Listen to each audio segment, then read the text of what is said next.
یاد رکھنا چاہیے انسان کا یہ جسم بیک وقت دو کام کرتا ہے، ایک تو انسان کے کہنے پر یہ استعمال ہوتا ہے، اور دوسرے اللہ کے حکم کی بنا پر تمام کاموں کو ریکارڈ کر رہا ہے۔ اور قرآن کریم میں متعدد جگہ پر اللہ تعالیٰ شاہ نے یہ بات ارشاد فرمائی کہ تمہارا جسم سب کچھ ریکارڈ کر رہا ہے، بس قیامت کے دن صرف سوئچ آن کر دینا ہے اور تمہارا جسم سب کچھ بولے گا جو کچھ بھی تم نے کیا ہوگا۔ تو ہمارا یقین ہے کہ مرنے کے بعد زندہ ہونا ہے اور اپنے ایک ایک عمل کا اللہ کے یہاں حساب دینا ہے، اور وہ سارا ریکارڈ وہاں موجود ہوگا۔ تو اس لیے شرابیں پی جائیں، غلط تعلقات قائم کیے جائیں، فضول خرچیاں کی جائیں، ناچ ڈانس ہوں، یہ سارے وہ برے کام ہیں جن برے کاموں کی اسلام میں کوئی گنجائش نہیں، دوسرے کسی مذہب میں بھی کوئی گنجائش نہیں، اخلاقی طور پر بھی ان کی کوئی گنجائش نہیں، سماجی اقدار کے اعتبار سے بھی ان کی کوئی گنجائش نہیں ہے۔ لیکن اس وقت چونکہ کچھ طبقوں کا ایجنڈا ہی یہی ہے کہ یہ چیزیں پھیل جانی چاہیے، اور جب یہ چیز پھیل جائیں گی اس کے بعد پھر جہاں یہ برائیاں پھیلیں گی وہاں کے لوگ دوسرے کسی کام کے قابل نہیں رہیں گے۔ وہ نوجوان نسل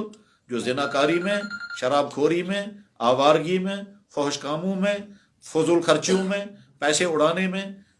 لگ گئی، اس کے بعد ان سے کسی اونچے کام کی توقع کرنا، کسی تعمیری سرگرمی میں ان کا حصہ لینا ممکن ہی نہیں ہے۔ یہ تو وہ چیز ہے کہ جس انسان کو یہ لت لگ گئی اس کے بعد پھر وہ کسی کام کے قابل رہنے والا نہیں ہے، نہ وہ تعلیمی میدان میں کہیں آگے بڑھے گا، نہ وہ اخلاقی طور پر کوئی آگے بڑھے گا، نہ وہ کوئی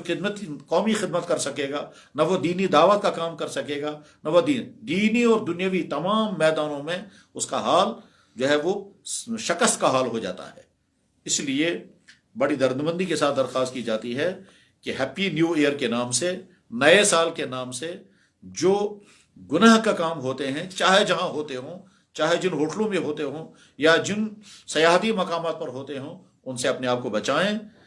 یقیناً کچھ لوگوں کو یہ بات کڑوی لگتی ہے، اور کچھ لوگ سمجھتے ہیں کہ ہمیں یہ دقیانوسی سنائی جا رہی ہے۔ یاد رکھیں یہ دقیانوسیت نہیں ہے، یہ فحاشے سے بچانے کی دعوت ہے، یہ برائیوں سے بچانے کی دعوت ہے۔ اور یہ بھی یاد رکھیں تاریخ کا ورق بتاتا ہے جن قوموں میں بدکاریاں پھیل جائیں اور وہ بدکاریوں سے اپنے آپ کو بدکاریوں کو چھوڑنے کو تیار نہ ہوں اور سرکشی کی حالت اختیار کر لیں، ان قوموں کا تباہ کیا جاتا ہے۔ خود یہاں کشمیر کی تاریخ میں لکھا ہوا ہے کہ ضلع ولر کے درمیان میں ایک شہر تھا جس شہر کا نام تھا سندھ مت نگر، اور وہاں اسی طرح کی فحاشیاں ہوتی تھی، اور بعد میں وہ شہر زلزلے کے شکار ہو کر کے فنا ہوا، تباہ ہوا، اور آج بھی ضلع ولر کے نیچے اس شہر کے کچھ بچے کچھ آثار ملتے ہیں۔ جو لوگ پڑھنا چاہیں وہ تاریخ حسن میں پڑھیں کہ کس طرح سے بدکاریوں کی جگہوں پر اللہ تعالیٰ شانو فنا کر دیتے ہیں۔ تو اس لیے تمام والدین اپنے بچوں کی سختی کے ساتھ نگرانی کریں، اور تمام نوجوان لڑکے ہوں یا لڑکیاں اپنی جوانی کو اس طرح کے داغوں سے بچانے کی فکر کریں، اور اس عیاشی، اس فحاشی، اس فضول خرچی، اس شراب کھوری، اس ناچ گانے، اس موسیقیت سے اپنے آپ کو دور رکھیں۔ یہ اسلام کا پیغام ہے، یہ آپ کے اللہ کی طرف سے آپ کا حکم ہے، یا آپ کے نبی کی طرف سے آپ کا حکم ہے، یا آپ کی آخرت آپ سے کہہ رہی ہے کہ ہم کو تباہ مت کرو۔ اور یہ آپ کی جسمانی وہ قوتیں، جن قوتوں کو اللہ نے آپ کو دیا ہے تاکہ آپ بڑے کام کر سکیں، وہ ساری قوتیں آپ سے درخواست کرتے ہیں کہ ہمیں برباد نہ کریں۔ بس اسی غرض کے لیے مختصر سی یہ درخواست کرنی تھی کہ کل جب 31 دسمبر آخری دن ہوگا اور پھر اگلی رات آئے گی، اس اگلی رات میں نہ جانے کتنے انسان شیطان جو ہیں وہ اسی برے کام میں پھنسانے کی کوشش کرے گا، کتنے انسانوں کو اللہ جل شانہ کا حکم ہے ان اللہ یامر بالعدل والاحسان، اللہ تمہیں حکم کرتا ہے عدل کا رویہ اختیار کرو، احسان کا رویہ اختیار کرو۔ ان اللہ یامر بالعدل والاحسان وایتاء ذی القربى وینہی عن الفحشاء والمنکر، اللہ تمہیں منع کرتا ہے فحش کاموں سے بچنے کا، اللہ تمہیں منع کرتا ہے منکر کاموں سے بچنے کا۔ فحش اور منکر کام یہی ہوتے ہیں کہ انسان شراب خوریاں کرے، بدکاریاں کرے، فضول خرچیاں کرے، ناچ ڈانس کرے، حرام کو حرام نہ سمجھے، اور مست ہو کر کے اللہ کے حکم کو روننے لگے، اس تمام کو فحش و منکر کہتے ہیں۔ پھر اللہ تعالیٰ فرماتے ہیں یعظکم، ہم تمہیں نصیحت کر رہے ہیں، لعلکم تذکرون، تاکہ تم سدھر جاؤ، تاکہ تم سنبھل جاؤ، تاکہ تم بچ سکو۔ اور دوسری آیت میں اللہ تعالیٰ شانہ فرماتے ہیں شیطان یہ چاہتا ہے کہ سماج کے اندر برائیاں پھیل جائیں،